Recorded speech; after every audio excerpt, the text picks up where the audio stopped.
It's official, guys. We are back. It's been over 180 days since my last podcast, but here we are once again, kicking off a brand new season, season 4 of the Red Zone podcast, and I cannot wait. On today's episode, I will be previewing the West Division first, breaking down all 5 teams, then in a separate video doing the exact same with the East Division. So without further ado, let's jump right into it. Well, folks, we're nearing the end of May. It means training camps are in full swing, preseason games are underway, tailgaters are out in full force, and hope and optimism are at an all-time high. It also is around the time where fan bases are trying to convince themselves this is the year that everything changes. And hey, it just might. Speaking of changes, Stuart Johnston, he isn't afraid of making them. Play clock, field size, the Rouge, playoff format, but let's not go down that rabbit hole. Anyway, I think it's time we open up the curtains to the wild, wild West. Looking in on the West Coast, the BC Lions find themselves once again standing on destiny's doorstep, and for this team, destiny really only means one thing, and that's obviously the Grey Cup.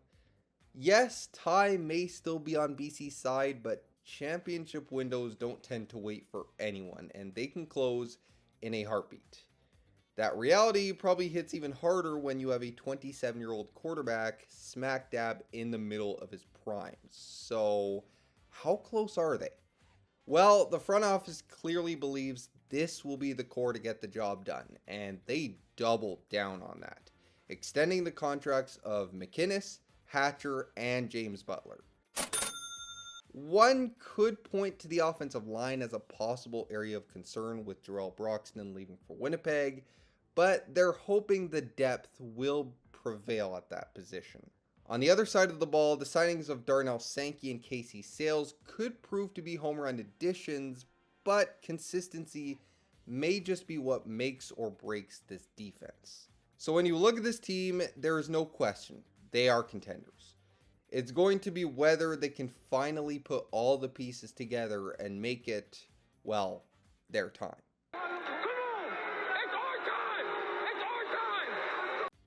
Needless to say, it's been tough sledding the last few years in the Alberta capital, and that may be putting it nicely. The Edmonton Elks haven't sniffed a playoff appearance in 7 years, nor have had a winning season in 8.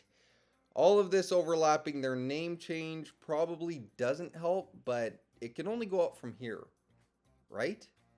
Look, the biggest thing the Elks will need to avoid this year is starting slow.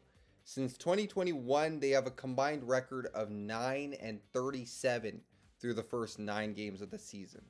It's pretty much been like a series of failed Mario Kart rocket starts, over and over and over again. And the quarterback play, unfortunately, has only compounded this issue. Trey Ford, while showing flashes at times, never quite translated into full week-to-week stability. And maybe a change of scenery in Hamilton can get him back on the right track.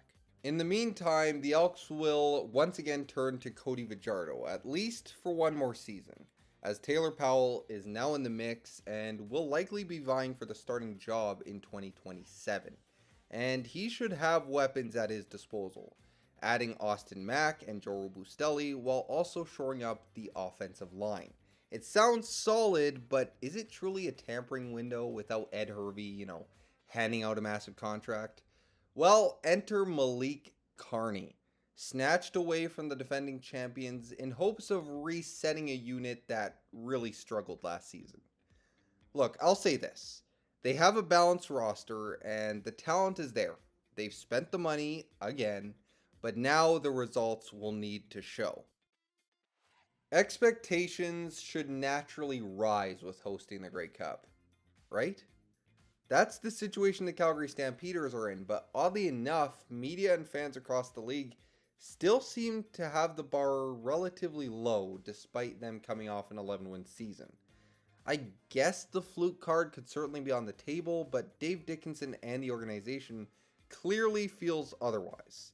I mean, you could say outside of their jerseys, they brought back nearly every key piece from their 2025 roster. Though it doesn't mean there won't be any concerns.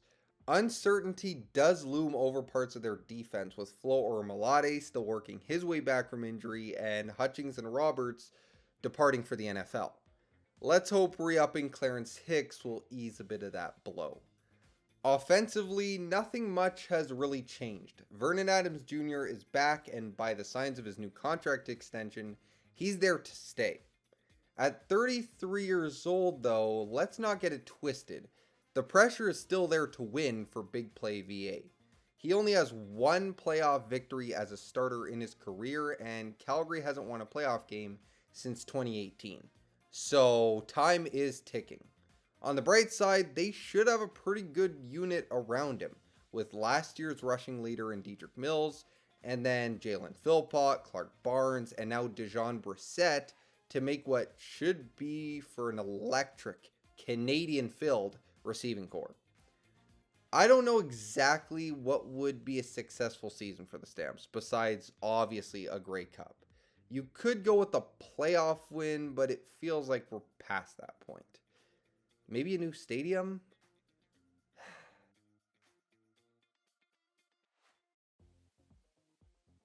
When you win a championship, the obvious question is, can they do it again? And the answer to that question for the Saskatchewan Roughriders is sure. You re-sign the Grey Cup MVP, who's seemingly only getting better entering his 40s. AJ Ouellette returns to the backfield, and Sam Emilus and Keyshawn Johnson headline the receiving corps. That's a great start.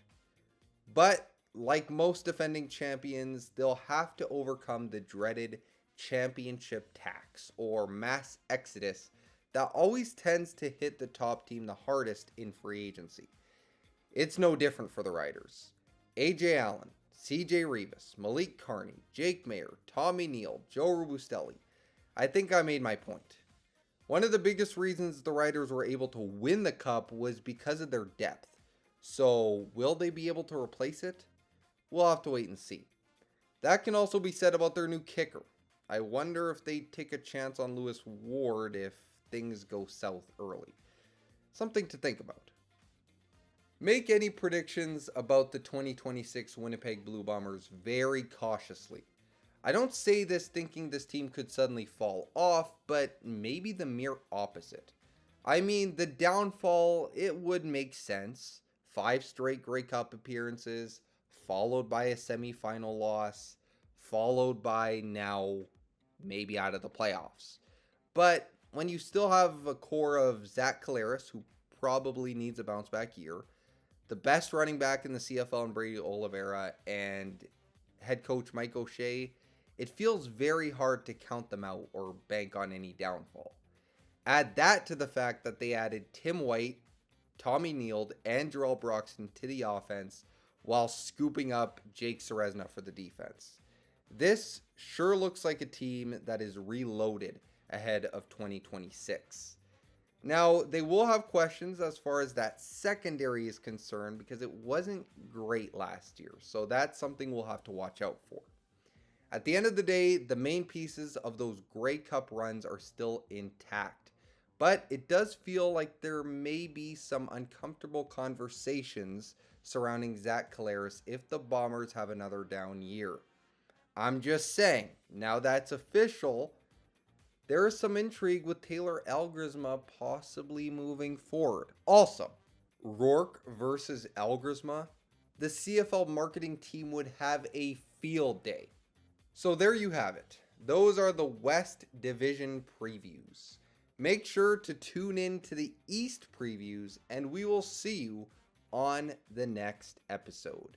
Peace.